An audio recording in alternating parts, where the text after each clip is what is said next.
Good evening and welcome to Crossroads Career Network webinar tonight. As always, we really appreciate you joining us. My name is Tom Jacobson. I volunteer on a basis, I lead the Woodbury chapter of Crossroads on a volunteer basis. And the three locations we have of Crossroads are all working together online in this time of COVID. And we sure do appreciate you joining us tonight. Again, welcome. We offer many opportunities and services through Crossroads, and they are all free of charge. And they range from many different things, and from counseling to seminars to on whole day workshops. But they're all available to you through Crossroads free of charge. So let me share with you tonight's agenda. For the seminar. I'll start off, I'll kick it off with just this little brief introduction, and then I'll introduce our Crossroads career speaker, our Crossroads speaker, who is Mike Larson. And then our seminar will begin at 7:15 with Harry Erdschl delivering his seminar on resumes that work. And then we'll wrap up with me doing a little bit of what Crossroads has to offer. So stick with us through. We'll be done at 8:30. Now I'd like to share with you out of the book of Matthew, chapter 6, 14 through verse 14 and 15. For if you forgive their sins, your heavenly Father will also forgive you. But if you do not forgive others of their sins, neither will your Father forgive your sins. The reason I bring that up is recently I was going through I was meeting with someone, and I felt like if they just forgive and forgot what was going on in their life through transition, they would be able to see the light and really shine and really get moving with their job search and their transition. And it was really something that this book or this verse brought to mind for me. And God gives us great advice in Scripture. Let go of the issues that we carry with us and lift that burden, and you will be free to shine. And just maybe in the next interview or the next networking meeting, you will get, that'll lead you to the position you're looking for. All too often that burden is just heavy on our shoulders, and if we just forgive and just move on, we can really come to see the light that we need to shine. So bear that in mind. That's good advice. Let me open us up in a prayer. Lord, thank you for bringing us together tonight to share and to grow. Guide us through where your plans are taking us. Give us the strength and inspiration so that we might find the career opportunity we want. Give us the strength also to reach out and do the networking we need to be successful, and to really have great conversations each day and through the week. In Jesus' name we pray. Amen. Okay, so with that, I would like to introduce Mike Larson, who will be giving his career Crossroads, why he volunteers at Crossroads. Mike is one of the people that does the coaching and really handles a lot of the efforts, the hard work we do at Crossroads.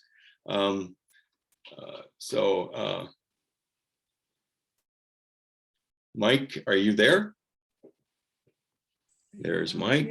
I am here, Tom. Okay, so glad to have you with us, Mike. Take it away, it's all yours. Thank you, Tom, for that introduction. And thank you, Harry, for inviting me to talk with the Crossroads group. As Tom mentioned, I'm a volunteer with the organization. I've been volunteering as a job coach now for about 3 years.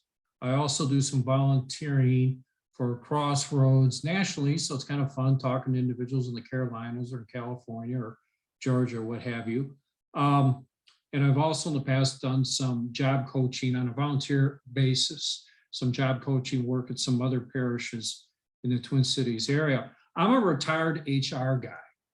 So I spent 35 years in human resources. The first third of my career was with Shell Oil, the second third with Pillsbury in the Twin Cities, and the last third with Ecolab, which was an outstanding experience. So when I retired 5 years ago, you know, I wanted to do some volunteering.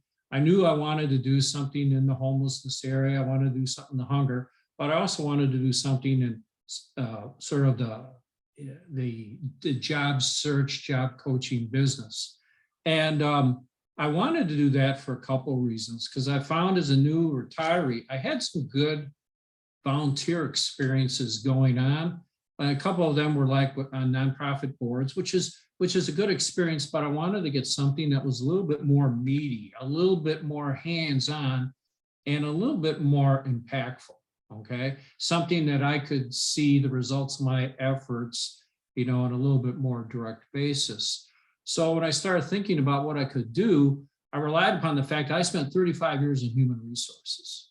And when you're a human resources individual, especially with large companies, you know, you spend the majority of your time on recruitment, in the coaching and developing of employees. So I thought, I've been doing that for 35 years. And you know what happens when you do something for 35 years, you kind of get good at it. So for me, I thought, well, this will be, you know, I need to find an opportunity that enables me to, you know, sort of exercise the gifts I've been given. And so the job coaching piece was a natural draw, especially when it comes to, you know, when you interview, you know, I would probably interview 1,000 people a year over 35 years. That's a lot of interviews. And so you kind of get a sense for what a good interview looks like and what a good interviewer doesn't look like. So I just felt it was just the whole job coaching piece was just a really good fit from my skills and talents background as well. And another reason that I was interested in it is I myself was unemployed back in 2001 for actually 12 months. And I was fortunate enough in two regards. Number one, I got some good outplacement assistance, and I got some good tools that I still use today with some of the folks that I do job coaching with. And then secondly, I also found that a lot of people made time for me. And, you know, to network or give me some job leads or to give me some advice on my resume, whatever it might be. So, you know, another reason that I was interested in the job search coaching business on a volunteer basis is it gave me a chance to kind of, you know, just pass it along, like what other individuals did for me. And so in any event, you know, the last piece that I was kind of interested in as well is when I work with Crossroads. As a retiree, I like flexibility. And what's great about Crossroads is you have a number of individuals to work with. You have a great infrastructure that has a lot of tools. And I think most of you guys have probably been to the Crossroads website, so you know about those tools. They got great leadership. And there's also some flexibility in the when and the how I can have these conversations with individuals. You know, like it's all done on Zoom now, but I can, you know, sign up to be a coach, and then I get connected with somebody and we just find a time that's mutually beneficial for us. So for me, it's been a really positive experience. And one of the, you know, there's a number of benefits I've gotten out of it. There's nothing, you know, like helping somebody find employment. It's very rewarding. I mean, if you think about it, it's not just that individual you help, but if they have a family, you help the family as well. So that piece has been very beneficial. And the thing that I kind of didn't realize until I got retired was there are some aspects of my job that I missed. The whole coaching and developing employees is some skills after you spend 35 years doing it, and then all of a sudden you stop, you know, you kind of miss that. And I found that, you know, the Crossroads volunteer activity has helped me exercise and use those skills in a really positive manner. So that's you know, kind of the short version of why I volunteer with Crossroads. I think most of you guys know what the whole job coaching piece is. It's something you sign up for through Crossroads, and then you get assigned a coach. And there's plenty of excellent coaches on that list. I've talked to some of them. and have a lot of good skills and a lot of good background.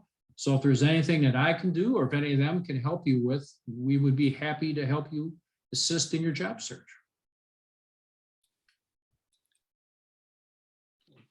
Well, thank you, Mike. It's great to have you here, and it's great to have you out there helping people on a day-to-day basis. I know that from time to time, people find that they need a little assistance, at least with some part of their job search, and we see a lot of people come through our coaching efforts and always have good words to say. So thank you for what you do, and thank you for coming tonight and sharing with the group, why you do it and what you bring to the table and how well you do it. So we do appreciate it. Thank you very much. Thank you. Yeah, and with that, I would like to introduce Harry 𝙬𝙯𝙨, who is very well connected with Crossroads. He knows a lot about it, and tonight he's going to do a webinar on the resumes that work. And I've heard Harry talk on resumes, and I think we're going to find some valuable information tonight. So Harry, I'm going to leave it up to you. If you have questions for Harry during his seminar, just go ahead and type them into the chat, and I will monitor that and interject when we get one or two of them. And Harry, I'll interrupt you by turning on my mic and just whispering in your ear. I guess talking over you is more like it. But Harry, it's all yours. I like when you whisper in my ear, Tom. Thanks so much. As Tom said, my name is Harry 𝙬𝙯𝙨. I am privileged to be able to lead Crossroads overall, and to have, we've got over 40 people that volunteer in one way or another, and people like Tom and Mike are what enables us to offer all the things we do. And so I'm very grateful for that. On a professional basis, I've been a recruiter for the last 35 years. It frankly kind of frightens me a little bit to be able to say it's been 35 years. How did I get here?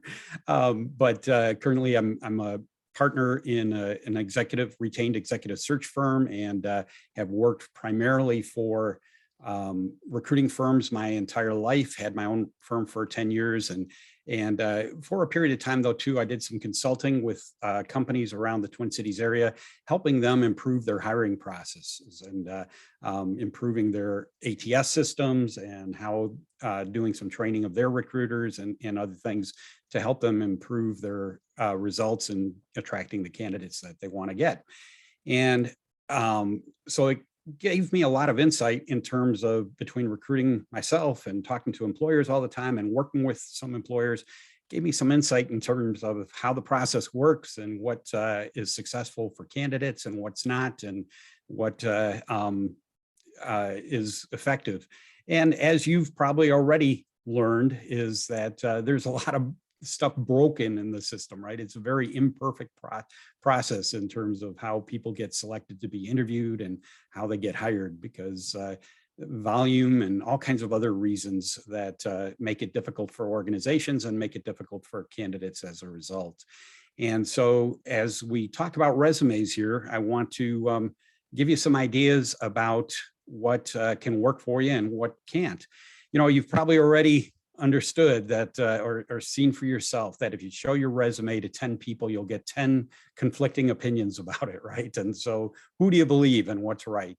And I don't want to sound self-serving, but I would give weight to people that are in professions that look at a lot of resumes all the time.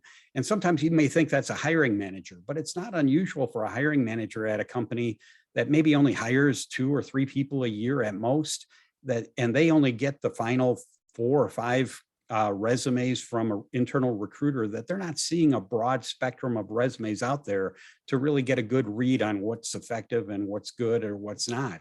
And so, not to diminish the opinions you get from a hiring manager, but don't assume that that's necessarily going to be the best advice you get. You know, recruiters, whether they work in a company as an internal corporate recruiter or an external recruiter, they're looking at tons of resumes all the time. That's their job. And so they generally have the best sense of what's going on. But even within that, you know, we'll talk about in a moment here that, different industries or different fields have ought to have resumes that look different. And so, somebody that only recruits IT people will always think that every resume ought to look like this. And people that only recruit graphic designers should think every resume should look like that. And that's not the case. And we'll talk about some of that in a moment here. But, who do you believe? Get all the advice you can, get all the opinions about your resume you can, but ultimately you're the only one that's responsible for what you submit. So I never get upset if somebody doesn't take my advice, because ultimately they have to feel comfortable with what they have and what they're presenting to a company. But there are some best practices, and we'll talk about that here shortly. Let me share my screen, and then hopefully that's displaying as I think it is. But in any case, let me, there we go. So first, it helps to understand the process. What happens when you send your resume to an employer?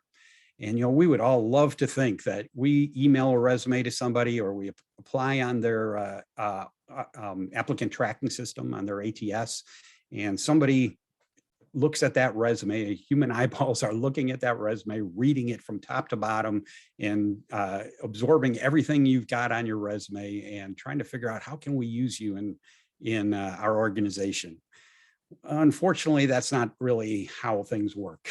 And I think you probably realize that, although most people tend to write their resume as if that's what was going to happen. And, the reality is resumes almost never actually get read from top to bottom.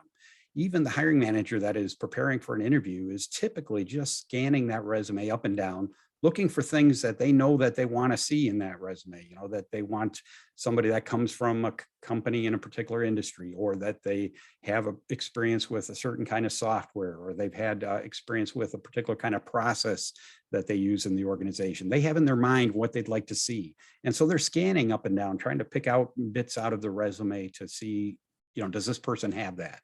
And then if they are finding things that they want, they may read more. But if they don't notice it right off the bat, it probably just gets pitched, whether close the resume back up or move on, there's always more resumes to look at, whether it's people that applied online or through LinkedIn or through other sources online. So we'll talk about more in depth what actually happens. What really does happen is when you're applying online to an ATS system, it goes into a database. It's not appearing on somebody's desktop. It's not going to somebody's email. It goes into a database. And periodically, the recruiter that's working on that position, or maybe a hiring manager, will do a search on that database, and they'll do a keyword search of the people that applied, who has experience with Oracle financials, or who has experience with Java software development, or whatever, is related to that role. And they'll have a few keywords that they'll put in, and there is no master dictionary of keywords, right? It's whatever's in that recruiter's mind at the moment. And so they put it in, and those people that have those words on that resume is what's going to pop up on the screen. And then they'll look through those resumes. Sometimes you're, especially for smaller companies, you're not applying into an ATS, but it goes, you email it to somebody. And essentially they're doing the same thing. They're searching through their emails for keywords, and and they can usually search on those documents that are attached on those emails as well. But they're not necessarily reading all those resumes or even looking at them at all. And you may have heard it said before, but that your resume often only gets a 5-second scan, and 5 to 20 seconds. And that's really true. But I should qualify that. It's true that it's only 5 seconds if they're not seeing what they want to see. As I mentioned, they know what they want to see on a resume. And so they're looking real quickly down through the resume to see, am I finding that relevant experience? If they are, they're likely to spend more and more time. The more relevant experience they're finding, they're going to read more of it. But if they don't notice those key things in the first few seconds, they're going to move on. As I said, there's always more resumes. And the larger the company is, the more resumes they get, because they're just more, they're on more people's target lists. United Health Group, for example, they average, and I've done some different work for them over the years, and I know some of the statistics, but they average well over 300 resumes for every job they have posted on their website. And at any given time, they have over 1,500 jobs posted on their website for positions all over the country. Now they have, United Health Group now has over 300,000 employees, so it's not hard to imagine them having 1,500 positions open. But think about the volume, 1,500 times 300, 1,500 positions times 300 applicants. They're not reading resumes, I guarantee it.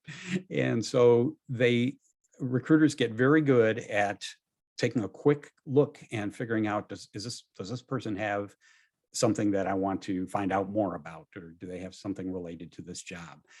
And there's actually been studies done in the last few years where now with technology, they can do eye tracking. So they have done this with literally thousands of recruiters, is that they'll give them a stack of resumes or put a bunch of resumes on screen, and they'll track the recruiter's eyeballs to see where are they looking or on the resume. And overwhelmingly, recruiters go to the work history first. Rather than read through whatever's at the top of the resume, they jump right to the work history, because the first thing they want to know is, has this person done a relevant job recently to what we're trying to hire?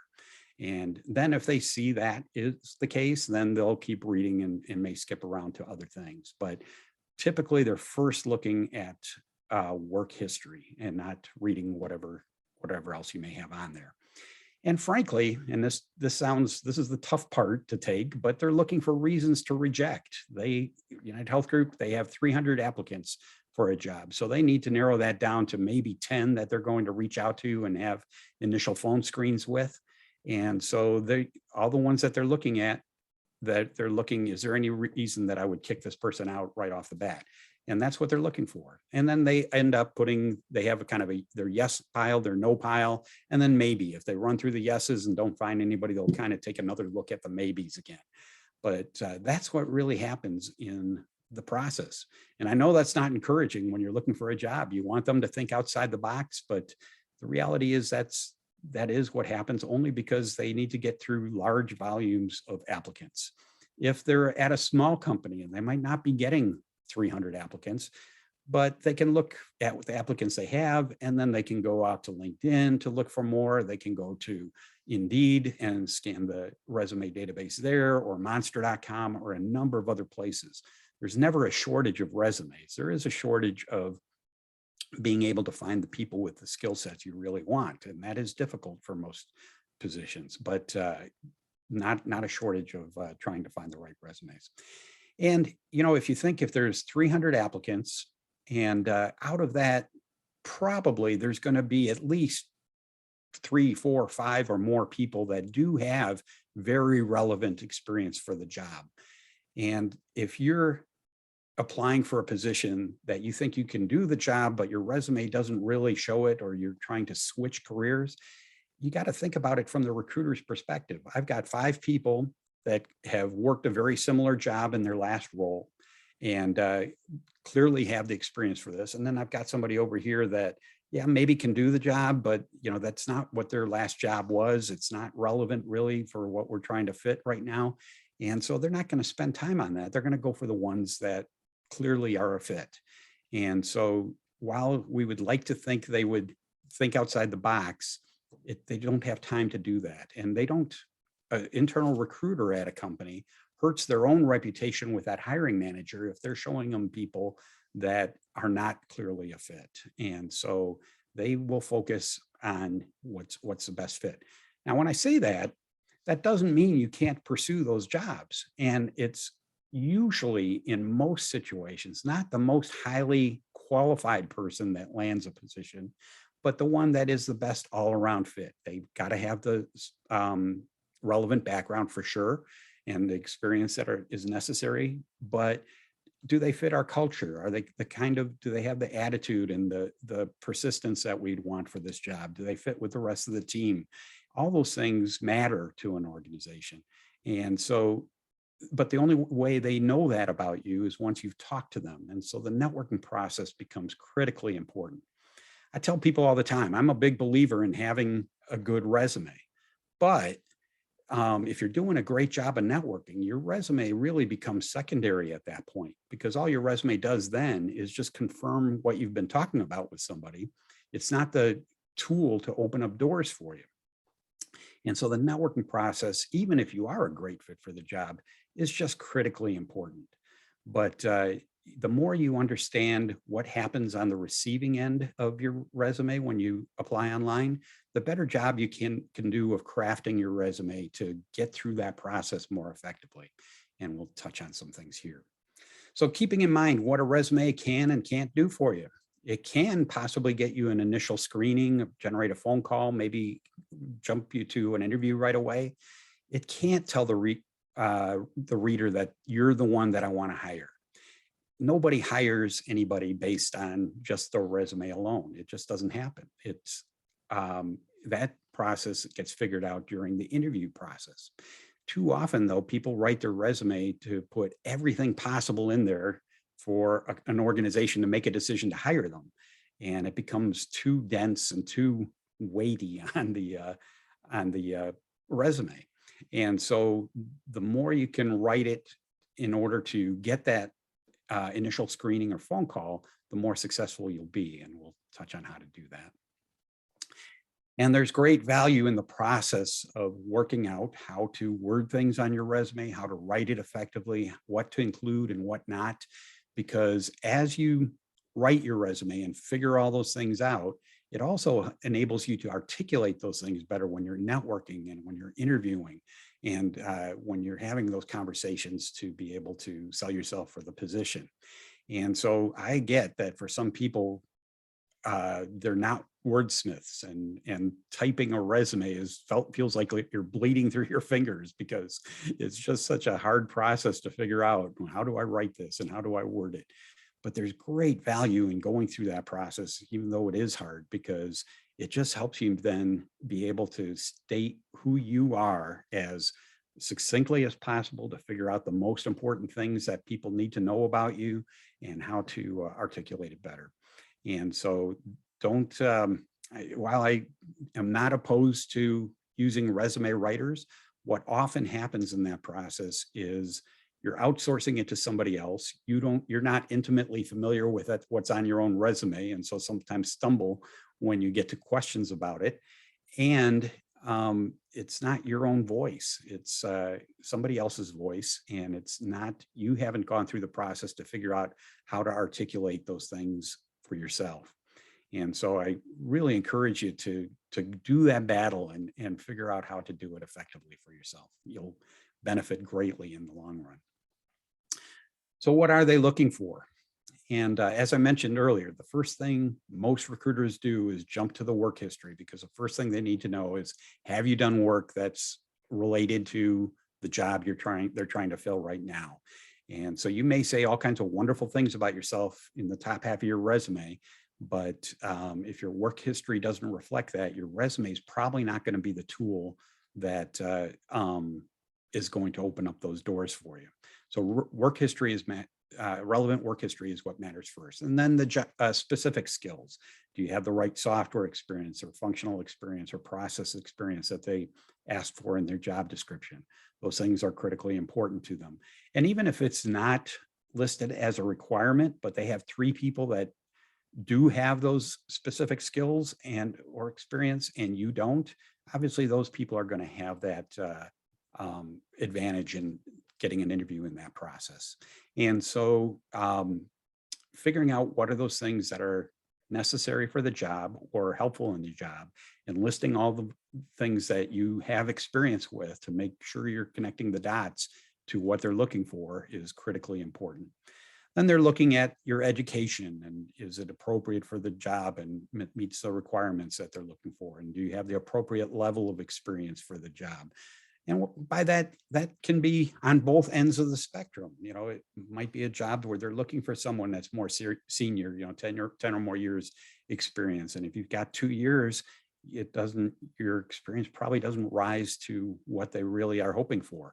The flip side of that is if you've been got 35 years of experience and you've been a CFO at an organization and now you're applying for a staff accountant position, that's going to give them great pause, because the obvious question is, are you going to be challenged by this job? Is this something that you're really going to stick to for the long haul, or are you going to take off right after a more appropriate position comes up? If all they're looking at is your resume, they're going to make those judgments. If you can address those things in a networking meeting, or if you can get an interview in some other way, but your resume is not going to be able to address those concerns for them. And so realize that they are making judgments based on what they see on your resume. Then there's two things they're really looking for on the resume. All these things I just mentioned. Do you have the appropriate experience and skills and education? And what were your responsibilities? But they're also trying to figure out, were you good at what you did? Have you shown accomplishments? Have you had achievements? Have you had growth and responsibility? Have you had promotions or shown that you are able to grow in your job over time? And if it's not just what you've done, but are you good at what you do? There's a lot of people that have had the right job responsibilities, but really, frankly, were sat like a bump on a log when they were at their job and didn't accomplish anything. And so it's not an either or, it's a both and. You have to be able to show both factors in a resume. So what are some things to avoid? And these are common. As Mike said, over his years in HR, he has interviewed thousands of people. In 35 years as a recruiter, I've interviewed thousands of people and seen tens of thousands of resumes, and you get a sense of what's effective and what's not. But I've seen a lot of bad resumes. I've seen a lot of good resumes and a lot in between. But red flags to avoid. One of them is just too long, too many pages, too much detail, long paragraphs. If, as I mentioned before, the norm is that people are just scanning up and down your resume instead of actually reading things, you got to think about what that looks like for them. If they're seeing long paragraphs, they are not reading those paragraphs, or even short paragraphs for that matter. They are picking out a few words here and there if they can, but it's very difficult to do in a block of text. And so long paragraphs are a killer for a resume. Too much detail leads to long paragraphs, too many pages. If they're doing a 5-second scan initially, or a 10 or 20-second scan, I guarantee they're not getting to a third or fourth or fifth page. I've seen resumes that are 14 pages long. It's crazy what some people will do. The reality is, if they're not seeing what they need to see pretty quickly, they're going to move on to other resumes. As I said, there's always more resumes to look at. And 2 pages is really about the limit of what they're going to look at. And so you may say wonderful things about yourself on the 3rd page, and really that's where you connect the dots. But if they never get to that 3rd page, you lose, right? And so same thing in your paragraphs. You might be saying all the right things, but if they're not noticing it because it's too much to read, you lose. And so this is such an important factor, I think, that people don't get sometimes, and they try to put too much into their resumes. So I'm not a fan, frankly, of 1-page resumes, unless you have less than 2 years of experience. Then going past 1 page, you're kind of adding too much fluff. But if you've got 5, 10, 15 or more years of experience, a 1-page resume is pretty hard to summarize everything effectively. But I also wouldn't go past 2 pages. So my general rule of thumb, your resume can be as long as you want, as long as it's 2 pages or less. Makes it simple, right? Again, I recognize these are my opinions, and you're obviously welcome to use it or disregard it. But I have seen what's worked and what hasn't over the years. Now, there are some exceptions to this. And I will say, for example, in academia, if you're applying to a university, they love to see longer resumes. If you're applying in some medical fields, they tend to see longer resumes. And that's fine. But I would say even in those situations, a good 2-page resume is not going to count you out. But I'm can assure you that if you're applying for most corporate roles, that much longer than 2 pages, you're really excluding a lot of good information, or it's going to get excluded whether it's read or not. Too many self-descriptive adjectives. What do I mean by that? I think too many people spend way too much time on their resume describing what kind of person they are. So they say that I'm a strategic thinker with a strong work ethic and exceptional leadership skills, and they go on and on talking about these things.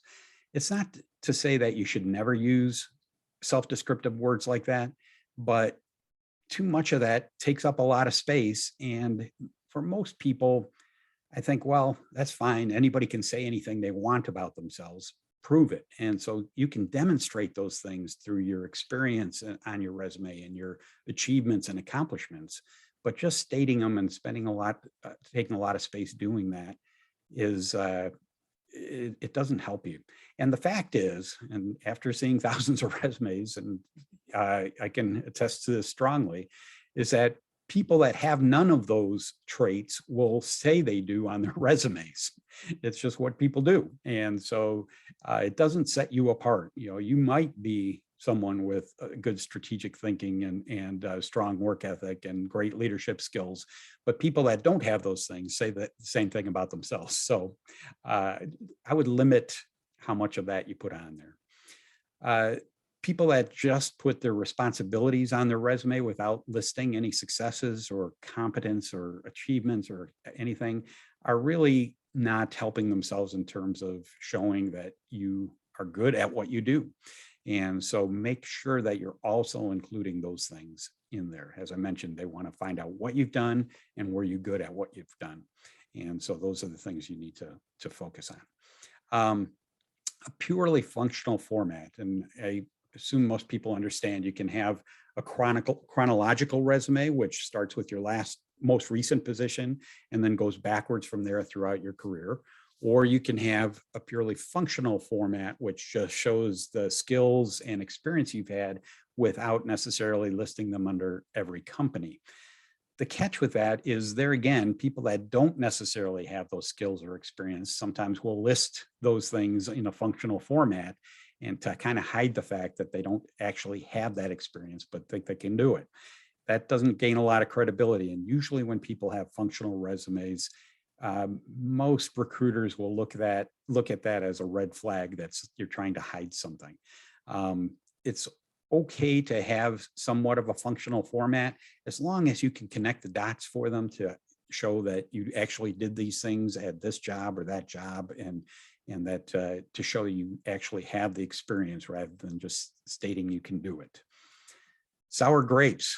You know, it is amazing to me how many times people can subtly, or sometimes not so subtly, express sour grapes or regrets or bad feelings from a previous employer on their resumes. And, you know, saying that when the company laid me off, they had to put 3 people in different roles to cover the work I was doing. Well, on the one hand, that sounds like maybe something positive. On the other hand, it really feels like sour grapes, right? And so be careful how you word things and keep it positive as much as possible. And this last one, I really have to emphasize. I see so many resumes with typos and misspellings or really poor grammar. You know, if you think about it, your resume is the tool you want to open up doors for you. It's supposed to be your best work, putting your best foot forward for that organization. And yet people will have all kinds of mistakes or be careless on their resume. Well, if this is your best work, then what's your average work like? That's the obvious question that follows. Some people some employers react to that much more strongly than others. Some, it doesn't bother them. I do know, though, some hiring managers and HR people that if there's a typo on your resume, they throw it out because, again, it's just, this is supposed to be your best representation of yourself, and this is the kind of work you show. So keep that in mind. Have somebody else read it. Go through it multiple times. Don't just rely on the spell check from your software on Microsoft Word or whatever you're using. That can leave mistakes in there that you don't realize. And so double, triple, quadruple check, have somebody else check your resume for those things. It really is important. Resume don'ts, and I'll just give you a couple minutes here to read through these, but these actually are lines that came off of actual resumes I've seen over the years. And don't do these kind of things. I'll let you read through this. By the way, if you have any questions or comments, feel free to put them in the chat. And as I can, I'll answer them or certainly address things at the end of the presentation.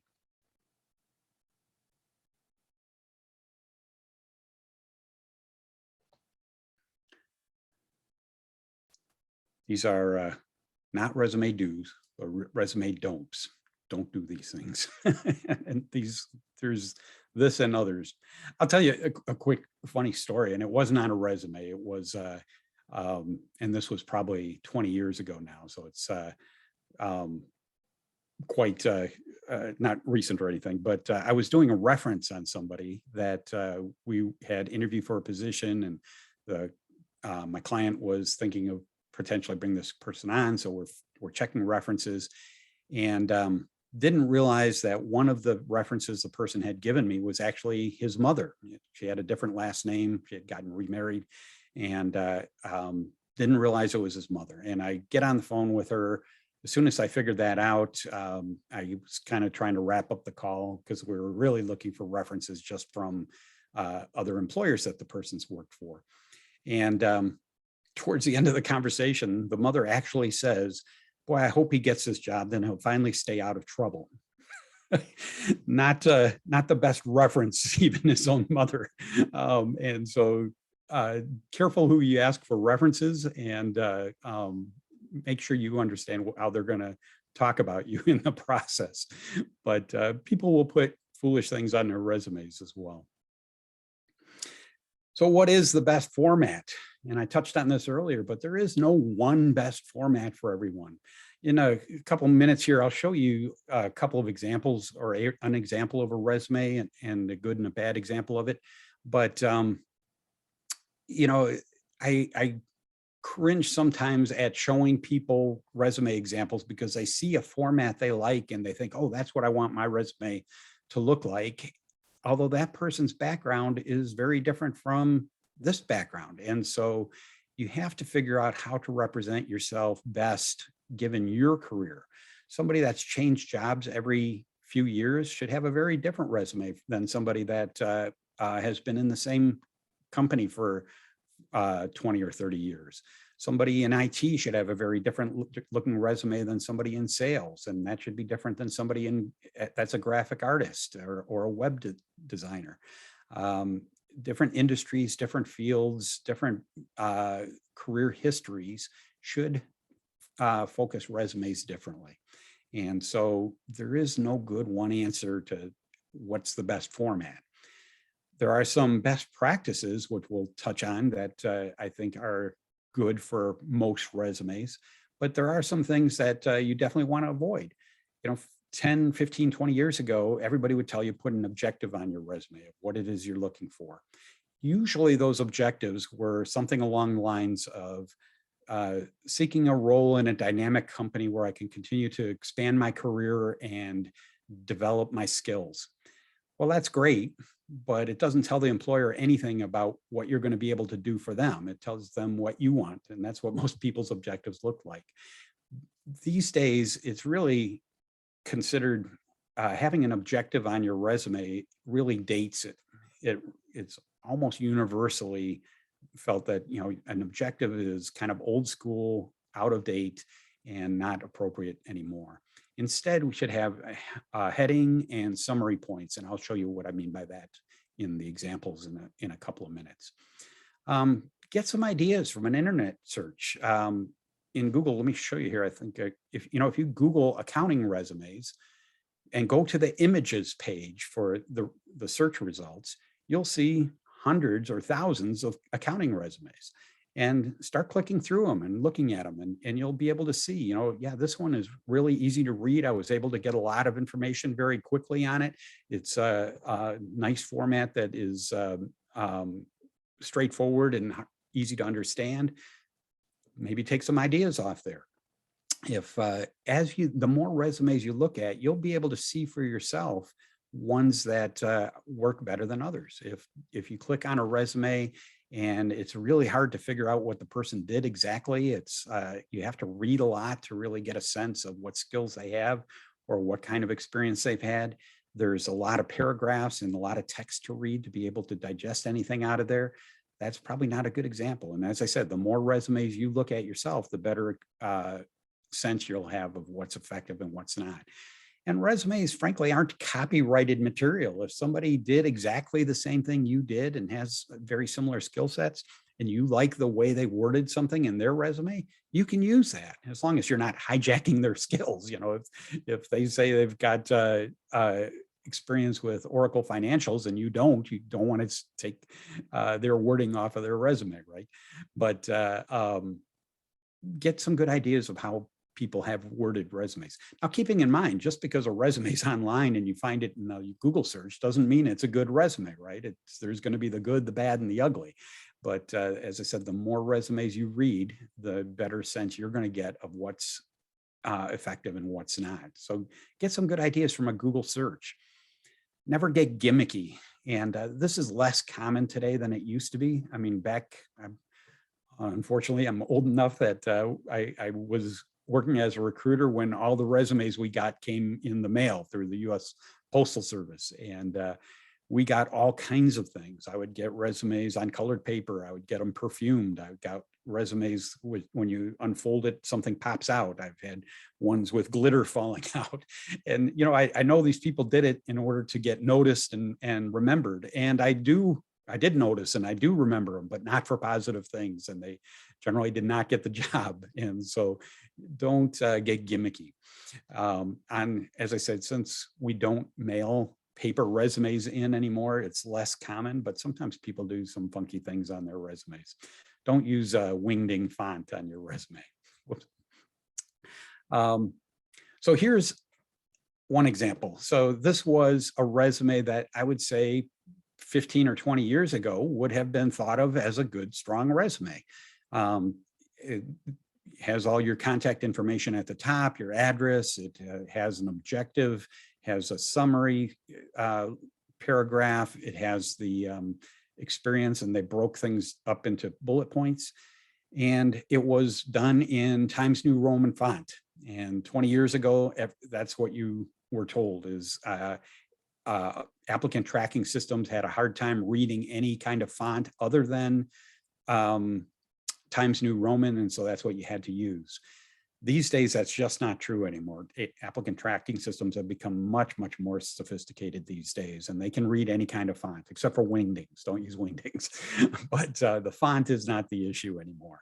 And Times New Roman has become, it feels dated and feels older. And so using a more modern font that is easier to read is much more effective. The good news here is they broke on this resume, it's broken up into bullet points on the bottom, but it still looks like one giant block of text because all the lines are right up against each other. If you cover the bullet points themselves, it just looks like one giant block of text. Now, obviously, this is just the top half of a page of the first page of a resume, and the improved example I'll show you here in a minute is going to be the same thing. But you can imagine if this keeps going the rest of the page, it's going to be very dense with a lot of text. Summary paragraph is a long paragraph that frankly just does not get read. And so, this is a very difficult resume for somebody to look at quickly and get a sense of whether the person has appropriate skills or not. Now, this next example is the same person with the same background, includes the same information, but you can decide for yourself if you're looking through this, is it easier to get a lot of information from a quick scan? So the first thing is you don't need several lines to include all your contact information. First of all, you don't need to have your address on your resume any longer. It's just not it's not necessary. It used to be kind of standard practice that you ought to have it, just not the case anymore. You do need to have your phone number and email address so that they can reach out to you. Every now and then, it doesn't happen often, but I get resumes now and then that have no contact information on how to reach back out to the person. They shoot themselves in the foot right off the bat. But you don't have to have your address on there. And if you're trying to save space by adding more white space on your resume, every line matters. And so if you can stretch it out across one line instead of using 4, all the better. It is a good idea to have what city you're in, especially if if I'm applying to a job in Bloomington and I live in Eden Prairie, that's a plus. If I'm applying to a job in Woodbury and I show in Eden Prairie, that may not be a plus. But the other part that's important on that is it's very common these days that people use their cell phone numbers as their primary contact information, which is fine, but they moved here or somehow have a cell phone number with an area code from out of state or out of town at least. And so if you're a 218 area code from Western Minnesota and there's no evidence on your resume that you actually live in the Twin Cities, the assumption is that you would have to move or that you're looking only for remote work or something else. And so to have your location on your resume to show that you are local helps solve that question in their mind. Putting a heading on your resume, not necessarily the specific title of the job, although it could be, but generically what it is that you do. Project manager, maybe it might say accounting professional or graphic artist or whatever your role is, sales professional. But the reason for that, I mentioned earlier, United Health Group gets averages 300 applicants for every job they have posted. That's not 300 qualified applicants. There are a ton of people out there that will literally apply to anything, any job postings they can find. They'll apply to hundreds. I know one woman that applied to over 800 positions at United Health Group over a course of about a year and a half. Just throwing her resume onto everything, hoping that something might stick. By the way, that's a really bad practice, and United Health Group wouldn't hire her even if she was qualified for something, just because it shows up in their system that she applied 842 times, and just really hurts her reputation in that process. In any case, most of the resumes they get when they're getting high volume of applicants are people that are not qualified for the job at all.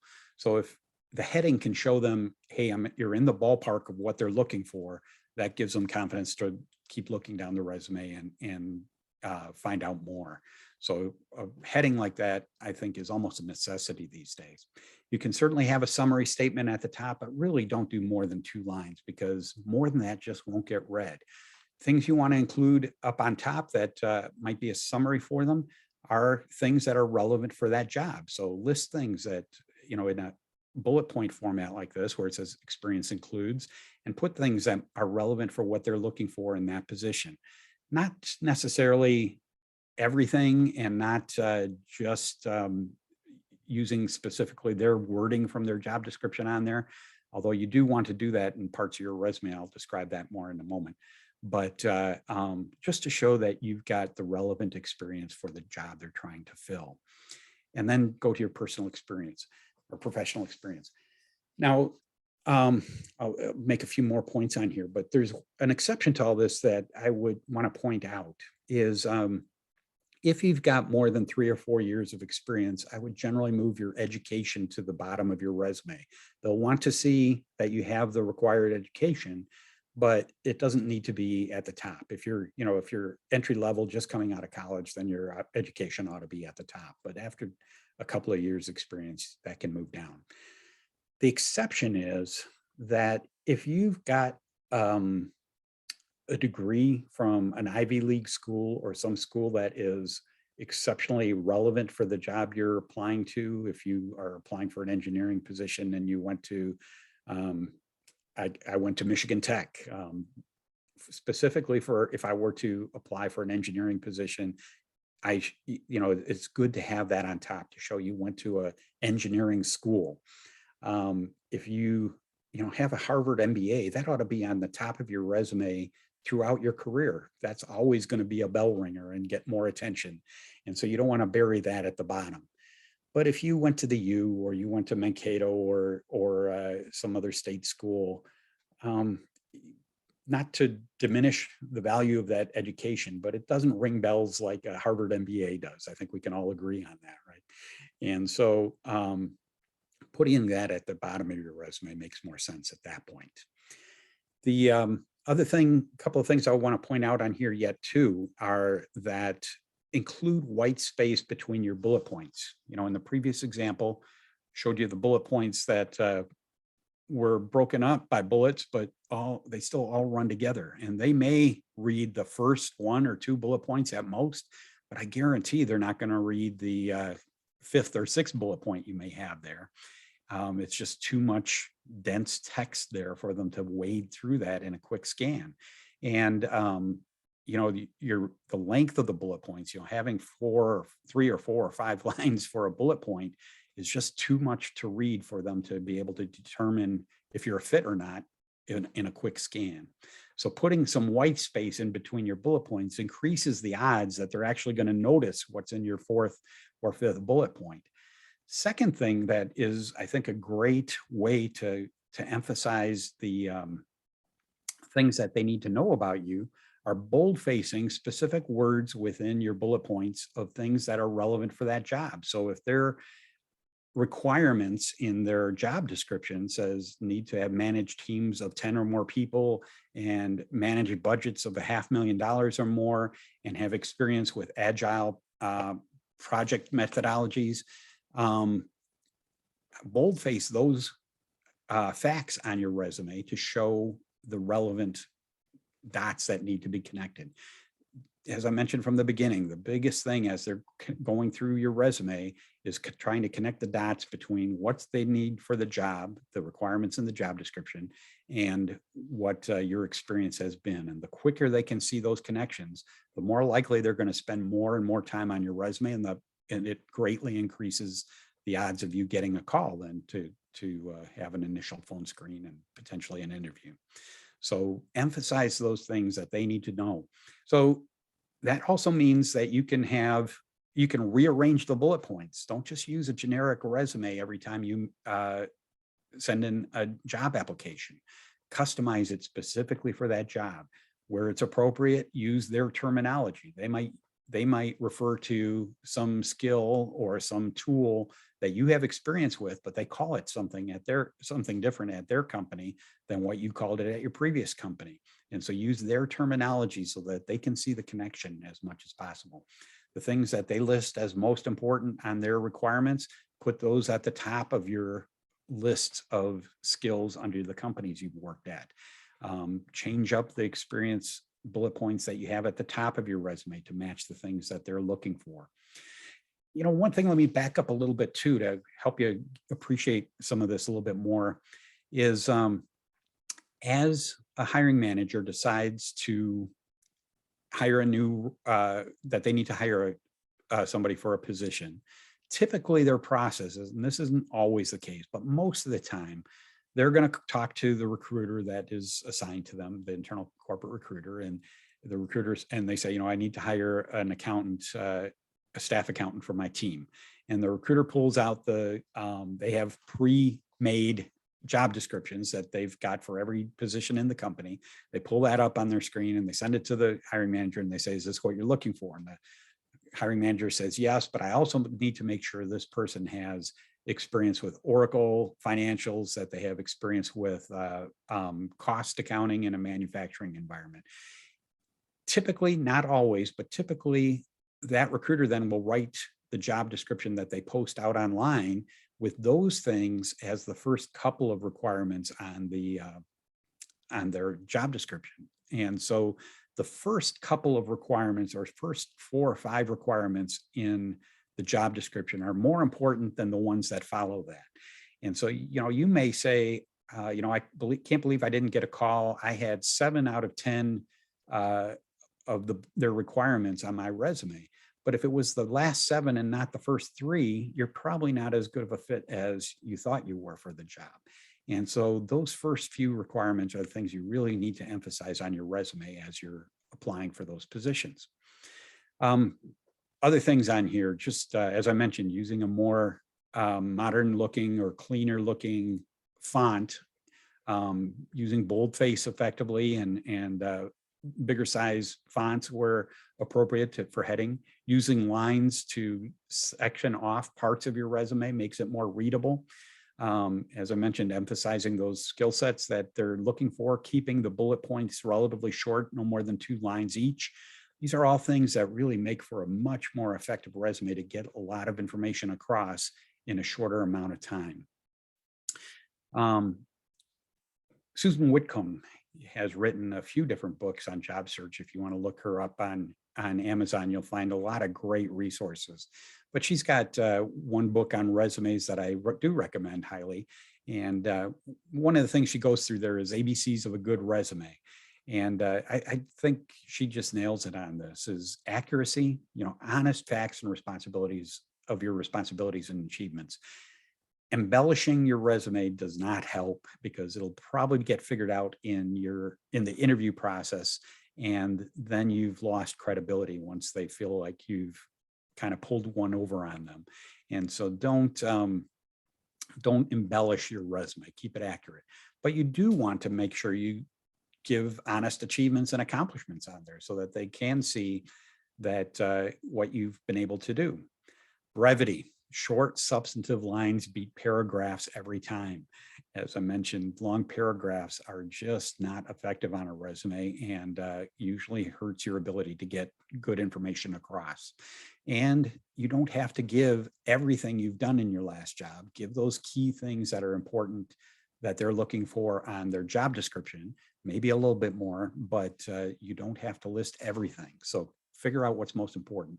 And so, along those lines, one technique I've seen people do that I recommend is a good idea. You can build a master resume that might be 4 or 5 pages long that includes bullet points for every conceivable thing that you've done in your background. And then when you go to submit a resume that you're applying for a position online for, you can just pull the bullet points out of that master resume and assemble them into a new resume that's only 2 pages long. So you don't have to reinvent the wheel every time you're sitting down to apply for a new job. Create that master and then use subsets of that for the resumes that you're sending out for specific jobs.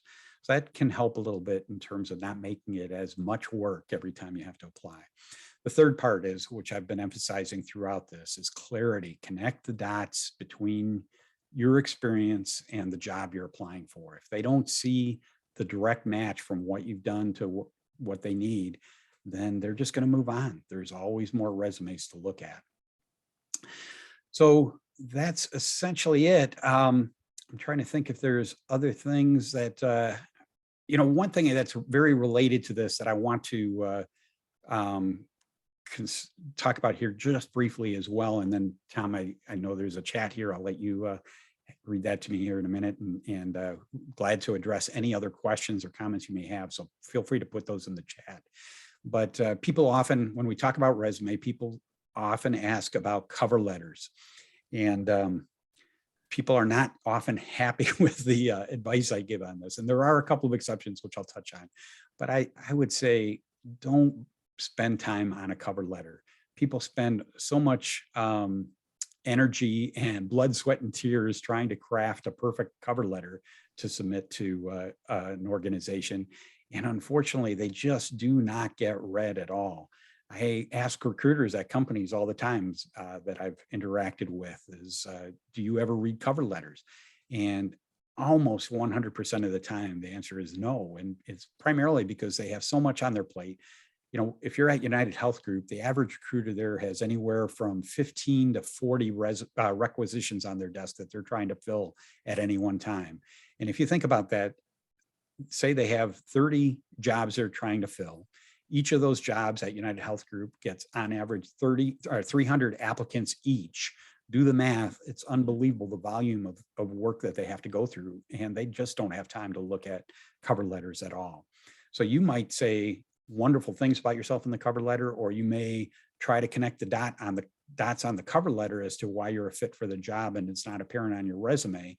But if they don't read the cover letter, it's done no good for you at all. And even hiring managers just typically don't. And I would say, even if they like cover letters in general, but your resume shows that you are a fit for the job and you didn't include a cover letter, they're not going to pass you up because you didn't include a cover letter. They are going to go by the experience they see on the resume. So save yourself a lot of time. Don't send a cover letter. The exceptions here again are academics and in some medical fields. If you're a doctor and applying for a physician, applying for a new position, and this, it's also true, I'd say, in many nonprofits, that they like to get a better sense of the person by reading their cover letters. Those are the exceptions, but don't rely on your cover letter to open up doors, because the likelihood is extremely high that it won't get read at all. And so a lot of people have an emotional attachment to their cover letters and are disappointed to hear this. If you really want to write a cover letter, go ahead and do it. But I'd say in general, you're better off saving the time and effort and not bothering with it. It's not going to hurt you as long as you have a good resume. So with that, Tom, I see that there is a chat. I didn't get a chance here to look at it. Go ahead and read it. Sure, I'll read it too. If I am trying to shift my career, any suggestions on how I can get recruiters to consider me if my experience is non-traditional? Yeah, great question. And I touched on this a little bit earlier, but I think it's very relevant is, you have to realize what's happening on the other end. And if the recruiter has 5 resumes from people that have the traditional background for that role, and they have somebody that's coming at it from a different direction, doesn't have the direct same kind of experience, it's not hard to figure out that they're not going to bother calling that person. They're going to stick with the ones that clearly have the right experience. So the resume is never going to be able to open that door for you. Now, some people hear that and think, well, then it's worthless trying to pursue any of those jobs. That's not the case at all, but you have to reach out and be able to talk to somebody. Once you talk to somebody, now you're a human being, you have a personality, they can learn something about your fit for the culture for the organization, they can see your passion and interest. All those things matter greatly to an organization, and they may well take a chance on somebody that doesn't have that traditional background for the job, but they can see how this person would fit the organization. You're never going to be able to convey those things on a resume. You can say things about what kind of person you are, but as I said, people can say anything they want about themselves on a resume. It's until they experience it that they really believe it. And so networking and getting a chance to talk to somebody in the organization, reaching out, finding people on LinkedIn, getting advice from people that work in the organization, getting internal referrals from that, getting a chance to talk to the recruiter or hiring manager through your networking efforts makes all the difference in the world. And people do get jobs from non-traditional backgrounds like that all the time, but your resume just can't do it for you. Harry? Yep. On a something like that, sometimes it doesn't help to really go into organizations looking for informational interviews versus interviewing for specific jobs in that case, so you can like get some maybe win over somebody, get a champion inside an organization by showing them how that non-traditional skill can be translated into other areas and things of that nature. Absolutely, Tom. I mean, that's a great point is, and getting known at an organization. So I'll give you an example quickly is there was somebody that came through Crossroads many years ago now, probably 12, 13 years ago, but he had been 24 years at US Bank in a senior role there. And they had a reorg and he got laid off, and he specifically wanted to work at United Health Group. Now, he was more obsessive at this than 99% of other people are. And I'm not recommending everybody follow his example, but it worked and it can work.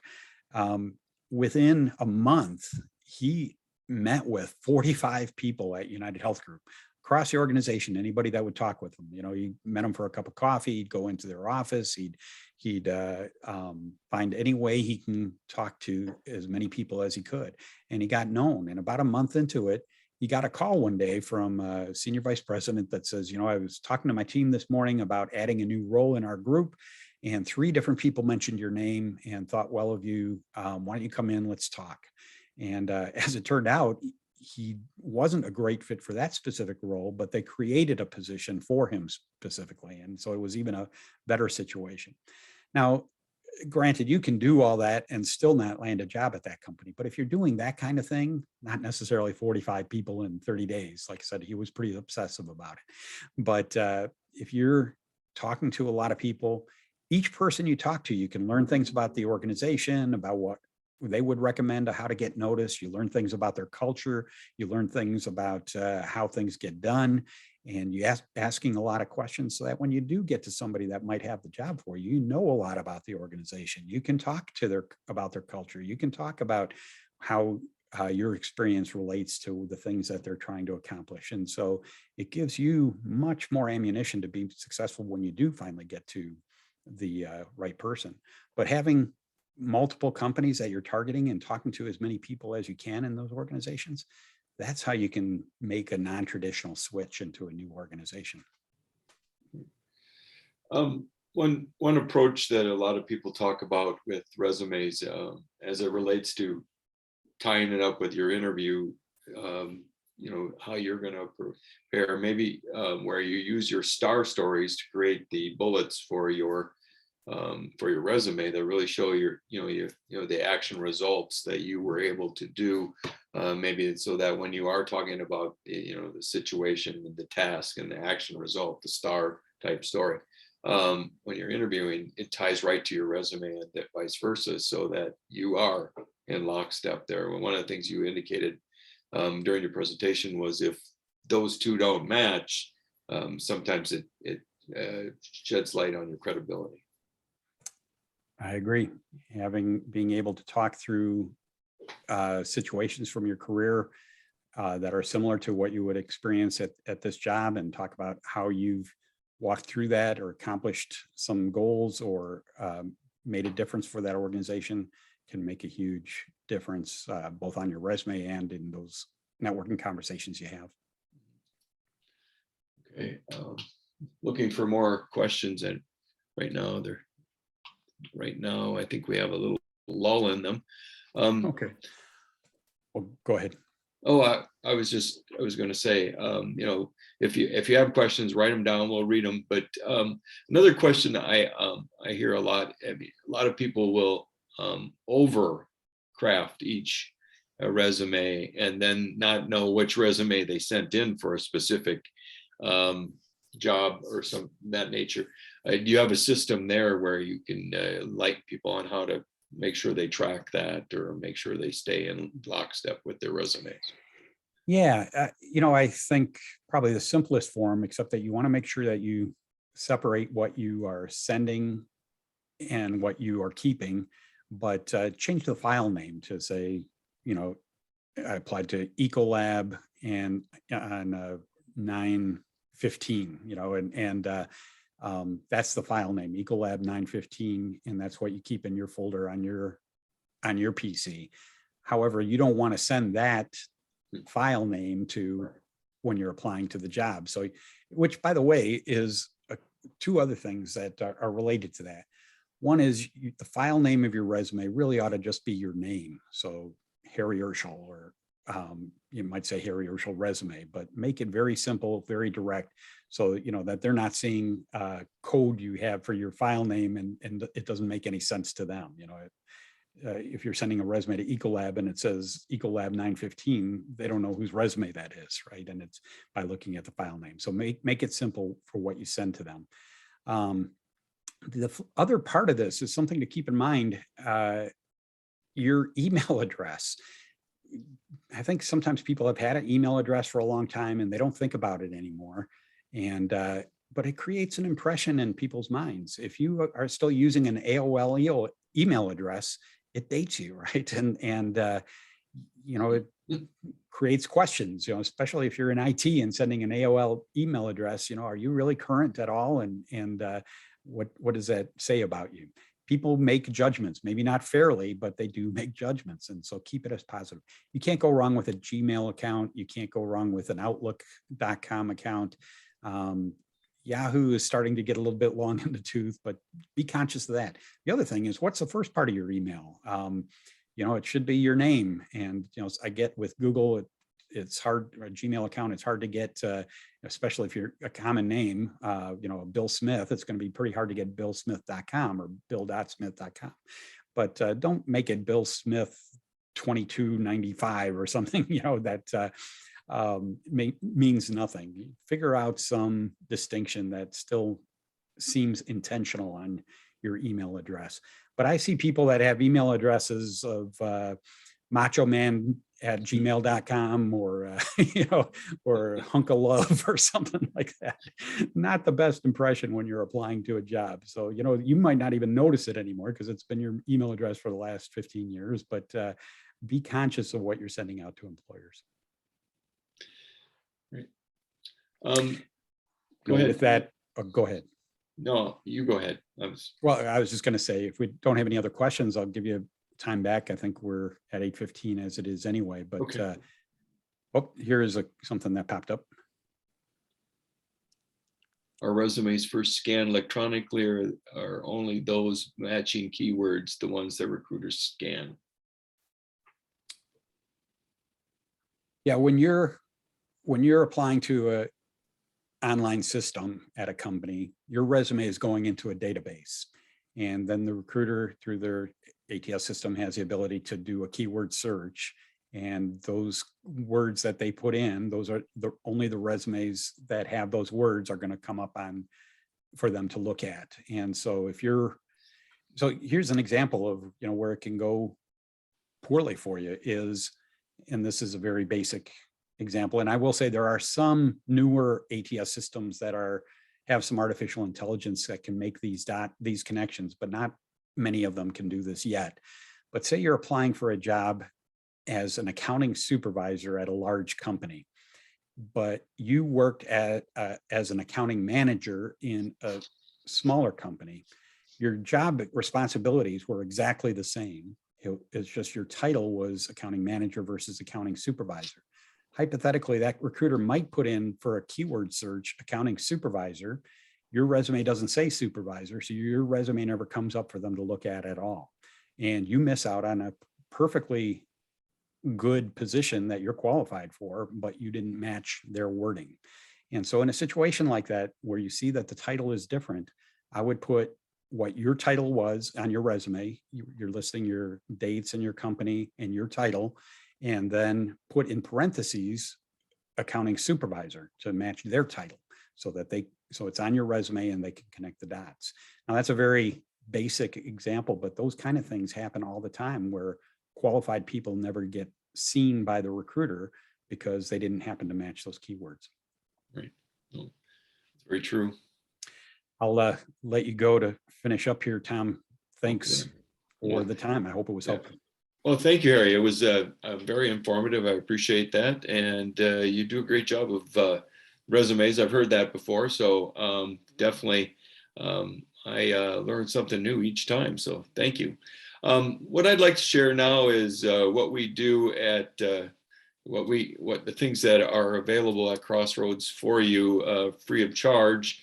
So let me share that with you, my screen here. Just give me a second so that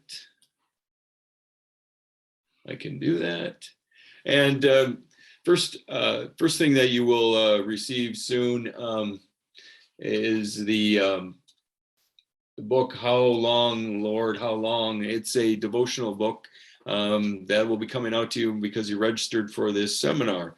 It's a very good book, and it really one of the things that we believe strongly is through Crossroads is that we need a little spiritual help from time to time through job search and transition. So this will help you get the right mind frame, get the right things going in a lot of different ways in your life. And it is a really good book that I highly recommend. It's definitely something that will really help you out.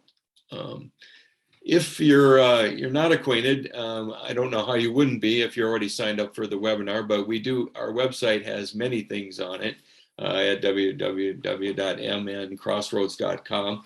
Our job board is out there. One unique thing about our job board is there's a contact. There should be a contact with every one of our postings so that you can reach out to somebody if you have questions or you need information, more information about the job.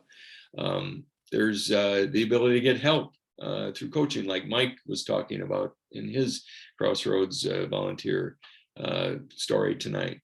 There's other information out there, like things that we have available for analyzing how to do a resume or doing different things. So there are skill things out there. So you can check that out on our resume.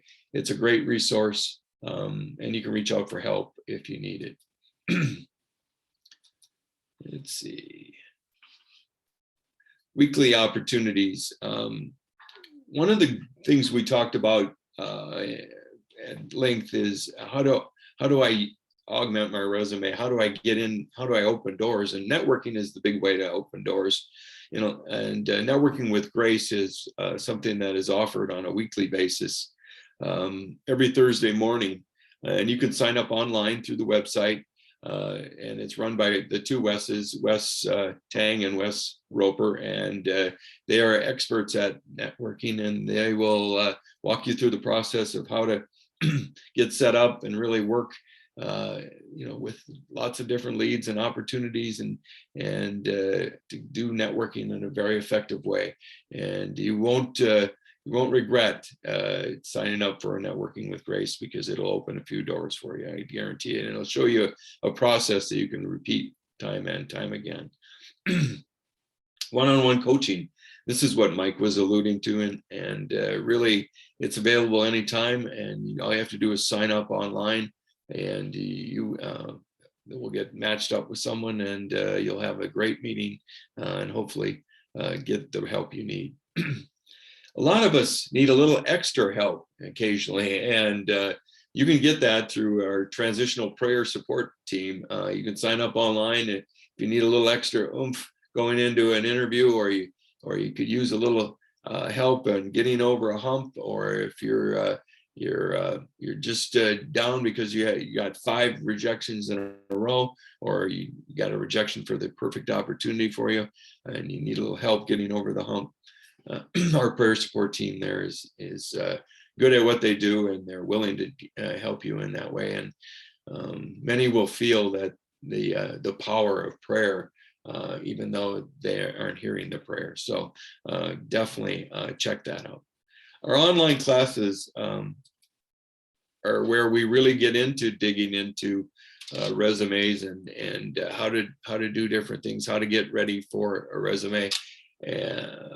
By knowing what your skills are, doing assessments, figuring out what are the things I want to accentuate in my career. Back, if you are transitioning from one career to another, knowing how to do that and articulate that in a very succinct and good way is difficult at times. And that's where these small classes come in. They're an 8-week course. They're designed each week with a specific module in mind, from getting your attitude right to assessments and what your skill sets are, networking, how to network effectively, how to target companies, which ones are best for you and what you're looking for, what are ways to do that, how to find companies that are worthwhile to target. Interviewing. Once you've built a great resume, then how do I build my interview around it? How do I sell my skills in a way that are effective and communicate what is important about what I have in my background? Negotiating. Once I get a job offer, is that what I have to accept, or should I ask for a little bit more? What do I need to negotiate, and how do I go about it? Selecting the companies.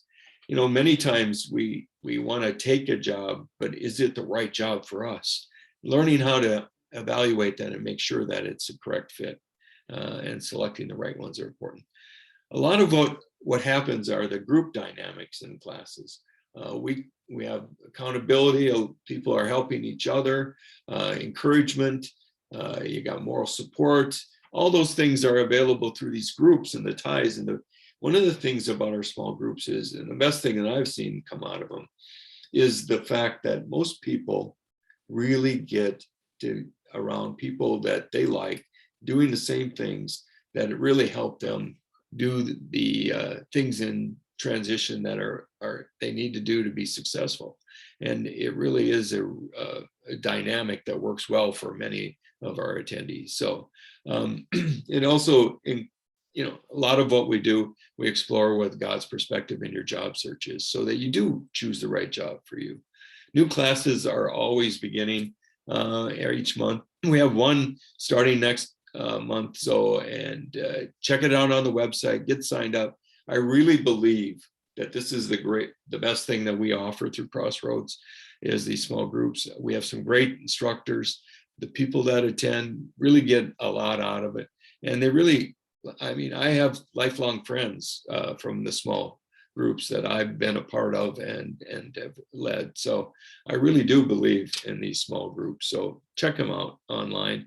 And if you really are in transition, you're looking to make a difference, these small groups will help.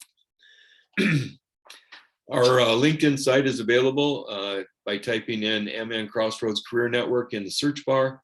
Get signed up. The great information there, our meetings, we give tips. There's the big thing about it is there's I think about 2,500 people that have been in transition and know what it's like, and will help you in the networking phase of it if you need it, or you need other help.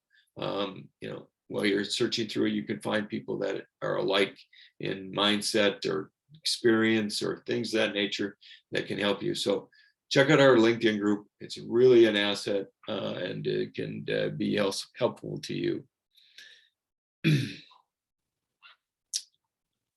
For some reason, my computer is lagging here, so bear with me. Additional resources. Thriven has been a great partner to Crossroads through the years, and just recently they teamed up with us to create a 3 monthly webinars on financial considerations during job transition. So something to check out. They're really well done. They can help you with your finance needs. So check them out on our website, get scheduled, and check out the details of what they entail. Thriven's been a great partner. They're big in our community, and they do great work. So I highly recommend that you check that out if you're looking for help there. Minnesota Crossroads is a network of volunteers, and you can see a section of them right here. It takes many people to make this work, and all these people care a lot about what they do. And it's interesting that 2 Wes's are right in the middle on the top there. So great people doing great work to help people who are in transition. They really care and they really want to help you. So if you're looking for something, you have a need, check us out here at Crossroads. We have a lot of great things that we can help you with. In addition, if you're looking for spiritual help and you don't have a church home, we have 3 church homes that are available to check out. The Woodbury Lutheran one, where I help, and as a leader of the Crossroads, I really recommend North Heights Church is in Roseville, or just nearby Roseville, and then Grace Church, which is in Prairie, which is the originator of Crossroads here in the Twin Cities. So check those out. They could be your church home if you don't have one. So one of the key things is, and I'm going to quickly wrap up, I want to thank the people tonight that were here for us. Harry, you do a great job. You always do a great job. And we learned a lot from your resume. And Mike Larson, your help tonight was greatly appreciated, and the help that you give everybody through coaching is making a difference. So we really appreciate that very much. Just as a reminder, we have weekly another seminar coming up next week, Thursday morning at 7:30 to 9 o'clock, and it's by Dale Kreckenkamp, and it's on navigating the emotional journey of unemployment. Dale's a very good speaker, and you'll learn a lot from that seminar. So give it a check out on our website, get signed up if you want to check some more resources out. Remember our Zoom classes, we have one starting in February, so check that out. Again, networking every Thursday morning, one-on-one help, prayer support, whatever you need. We have a lot of great services that you can receive free of charge here at Crossroads. So, and they will help you a great deal. I hope you found tonight's program worthwhile, and I wish you all the best in your job search. Thank you for coming tonight and being with us. I hope you find what you're looking for, and God bless and good night.